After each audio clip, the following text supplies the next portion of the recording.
Objectif News vous présente l'interview de 18h.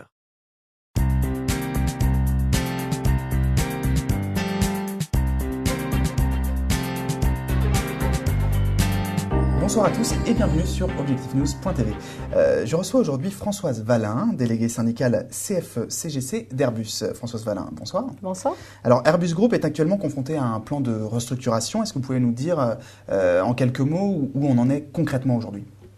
Eh bien, ce plan de restructuration concerne particulièrement deux entités du groupe Airbus. Une entité qu'on appelait Cassidian, une entité Astrium pour les satellites. C'est celle qui nous concerne plus. C'est Astrium qui nous concerne ici en Midi-Pyrénées. Absolument, qui nous concerne plus directement ici en Midi-Pyrénées.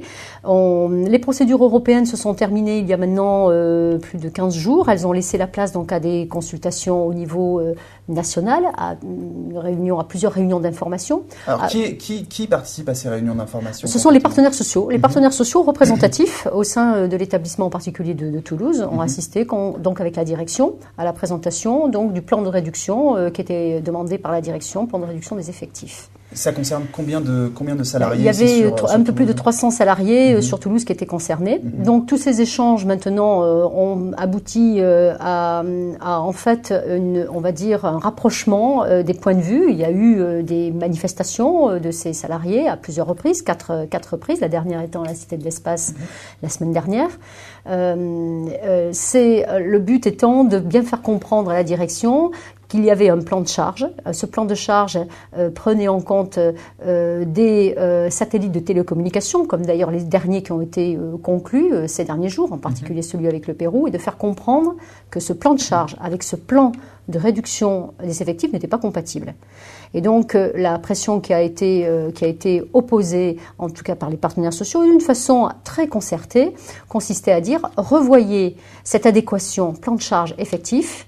Et il faut absolument qu'on puisse trouver le moyen de réduire ces réductions de postes. Ces réductions de postes. Est-ce que vous avez le sentiment d'avoir été entendu justement par Airbus ? Alors écoutez, aujourd'hui, on peut dire que oui, il y a eu en effet un effort de fait. Il y a eu une centaine de postes qui ne font plus partie aujourd'hui de ces réductions, qui ont été donc enlevés de ces premiers 300 et quelques annoncés par la direction.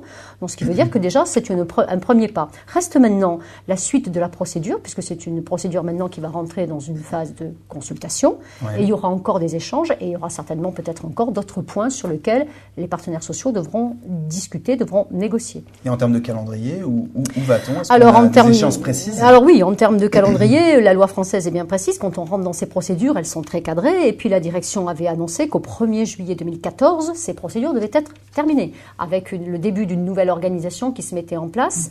Donc on est quand même dans une partie qui est quand même maintenant pratiquement, je dirais, sur la phase finale. C'est la dernière ligne droite. C'est la dernière ligne droite, et c'est celle qui risque d'être encore celle dans laquelle un certain nombre on va dire, de négociations encore très serrées, parce qu'elles concernent bien sûr des emplois qui vont se tenir entre les deux parties direction et partie des représentants des salariés.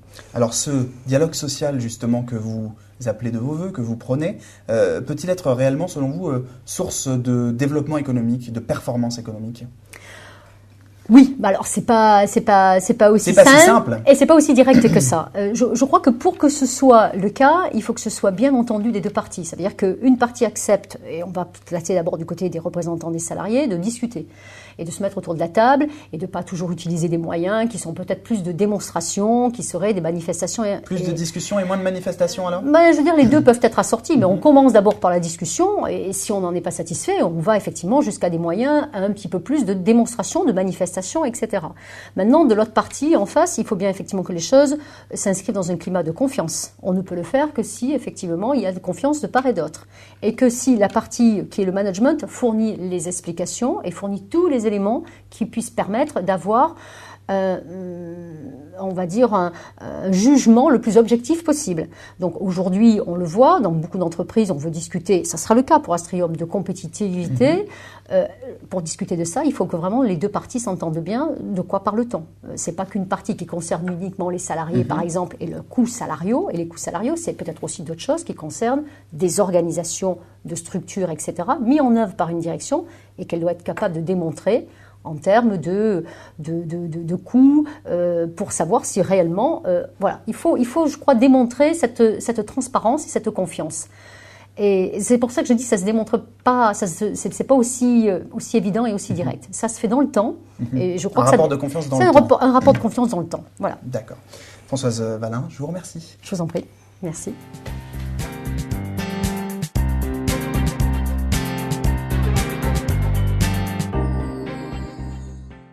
Objectif News vous a présenté l'interview de 18h.